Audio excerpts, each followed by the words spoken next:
കേരള സദസ്സിനിടയിലെ രക്ഷാപ്രവർത്തകർക്ക് പണി വരുന്നുണ്ടാ. ഈ മുടിഞ്ഞ രാഷ്ട്രീയക്കാരുടെ തലയിൽ ഇടുത്തി വീഴട്ടെ. തുടരന്വേഷണം ആവശ്യപ്പെട്ട് നിയുക്ത MLA AD തോമസ് പരാതി നൽകും. പുതിയ മുഖ്യമന്ത്രിക്കും DGPക്കും പരാതി നൽകാനാണ് തോമസിന്റെ നീക്കം. പരാതി കിട്ടിയാലുടൻ സസ്പെൻഷൻ ഉണ്ടായേക്കുമെന്നറിയുന്നു.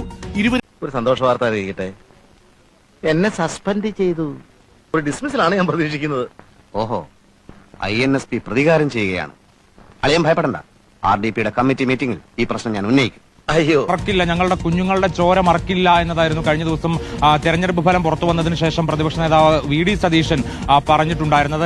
എന്തിനാടാ നീ നിന്റെ പെങ്ങളെ അളിയനെ ഇങ്ങനിട്ട് കഷ്ടപ്പെടുത്തുന്നേ? ആര്, ഞാനോ? നീ അല്ലെങ്കിൽ നിന്റെ പാർട്ടി. എടാ, ആനന്ദേട്ടനെ ഈ നാട്ടിൽ തന്നെ പോസ്റ്റ് ചെയ്യടാ. പ്രവർത്തനം അടക്കമുള്ള കാര്യങ്ങൾ മറക്കില്ല, എല്ലാ വകുപ്പുകളിലും അഴിച്ചുപണി ഉണ്ടാകുമെന്നതടക്കമുള്ള കാര്യങ്ങൾ അദ്ദേഹം പറയുകയും ചെയ്തിരുന്നു. അപ്പോൾ ഇപ്പൊ അങ്ങോട്ട് പോയി ഞങ്ങളുടെ മണ്ഡലം പ്രസിഡന്റ് ചേച്ചി ശ്രദ്ധിച്ചോ? മിസ്റ്റർ KG പൊതുവാൾജിയുടെ മുന്നോട്ട് നിന്ന് പള്ളി ചേച്ചി കണ്ടില്ലേ? അത് വെപ്പ ആനന്ദേട്ടൻ ഇടിച്ചു തെറിപ്പിച്ചറിയോ? ഇല്ല, ഞങ്ങളുടെ കൂടെ നിന്നൊരു ഉദ്യോഗസ്ഥനെ സസ്പെൻഡ് ചെയ്താൽ ഞങ്ങൾ കൈയും കെട്ടി നോക്കിയിരിക്കില്ല. വേണ്ടി വന്നാൽ ഒരു കലാപം തന്നെ ഇവിടെ പൊട്ടി പുറപ്പെട്ടേക്കാം.